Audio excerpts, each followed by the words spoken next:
রিজিক বাড়ানোর কিছু আমল, এই জন্য কি আল্লাহ তাআলা তাদের উপর আযাব দেন? ফিলিস্তিনি শুধু মুসলমানদেরকে আপনি অন্যায় অপরাধ করে আল্লাহর নাফরমানি করে, আর কোথাও দেখেন না? আপনি আর কোথাও দেখলেন না? আপনি বাংলাদেশে বসে কি করেন?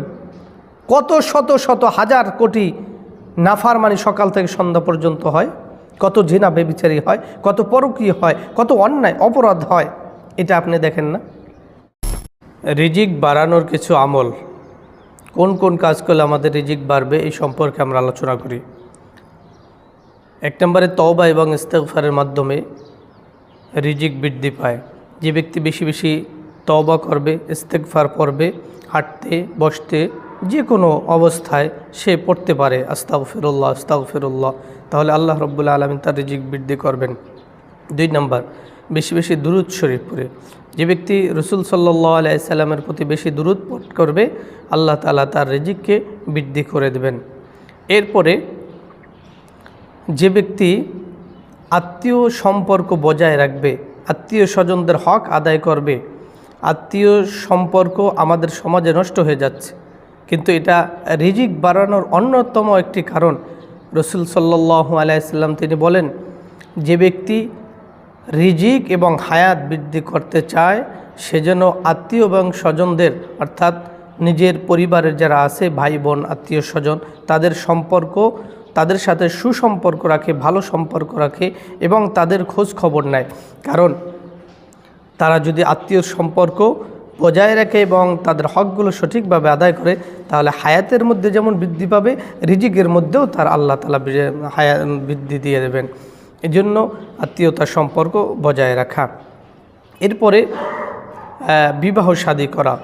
বিবাহ শাদীর মাধ্যমে আল্লাহ রাব্বুল আলামিন তার রিজিকের প্রশস্ততা করে দেন, রিজিক বৃদ্ধি করে দেন। যে ব্যক্তি বিবাহ শাদী করল, আল্লাহ রাব্বুল আলামিন তার রিজিকের ফয়সালা করে দিল। এরপরে আমরা দান সদকা করা, অসহায় মানুষের পাশে দাঁড়ানো। যেই সমস্ত মানুষ অসহায়, যারা মানুষদের কাছে হাত পাততে হয়, বা অনেক মানুষ আছে যারা অনেক কষ্টে দিন কাটায়, এই সমস্ত হতদরিদ্র মানুষের পাশে দাঁড়ানো।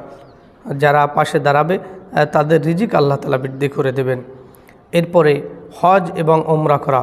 রাসূল সাল্লাল্লাহু আলাইহি সাল্লাম তিনি বলেন, যে ব্যক্তি হজ এবং ওমরা বারবার আদায় করবে, আমি আল্লাহ রাব্বুল আলামিন তার রিজিককে বৃদ্ধি করে দেব।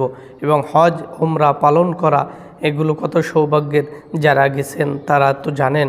বাইতুল্লাহ শরীফের দিকে নামাজ পড়া, রাসূল সাল্লাল্লাহু আলাইহি সাল্লামের রওজা মোবারকের সামনে দাঁড়িয়ে সালাম পৌঁছানো, এটা যে কত ভাগ্যের, এটা যারা না যায় তারা বুঝবে না। এই জন্য এই সমস্ত কাজগুলো করলে রিজিক বৃদ্ধি পাবেন। আসুন আমরা এই সমস্ত কাজের মাধ্যমে নিজের রিজিককে বৃদ্ধি করি। অনেক ভাই বলেন যে ফিলিস্তিনি মুসলমানদেরকে যখন আল্লাহ তাআলা ভালো রাখেন তখন তারা নাফরমানি করেন, এই জন্য কি আল্লাহ তাআলা তাদের উপর আযাব দেন? ফিলিস্তিনি শুধু মুসলমানদেরকে আপনি অন্যায় অপরাধ করে আল্লাহর নাফরমানি করে, আর কোথাও দেখেন না? আপনি আর কোথাও দেখলেন না?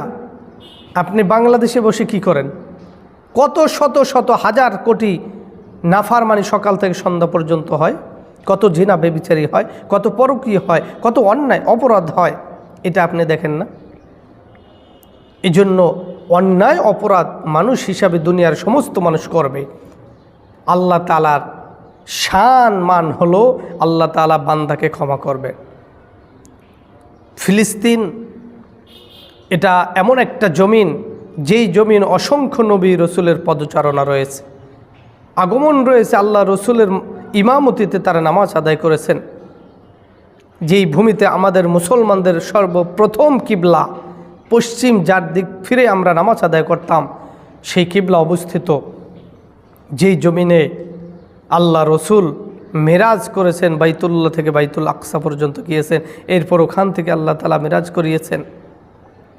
যেই জমিনে, যেই মসজিদে নামাজ আদায় করলে আল্লাহ তাআলা তার গুনাহগুলোকে মাফ করে দেন, আপনি সেখানের মানুষের নিয়ে আপনি প্রশ্ন তোলেন, আর মানুষ প্রশ্ন খুঁজে পেলেন না। এজন্য এটা নয়, আল্লাহ তাআলা মানুষদেরকে পরীক্ষা নেবে, এই পরীক্ষায় যারা উত্তীর্ণ হতে পারবে তারাই সফলতা অর্জন করতে পারবে। আর এই ফিলিস্তিনের যে নির্যাতন হচ্ছে, এই বিষয় নিয়ে আপনি যদি কথাই না বলেন, তাহলে আপনার ইমানের মধ্যে দুর্বলতা আছে। আপনি আমি নিজে কি কি অপরাধ করি সেটা আগে দেখি। এজন্য আসুন এই সমস্ত ভ্রান্ত চিন্তা ধারণা থেকে আমরা দূরে থাকি।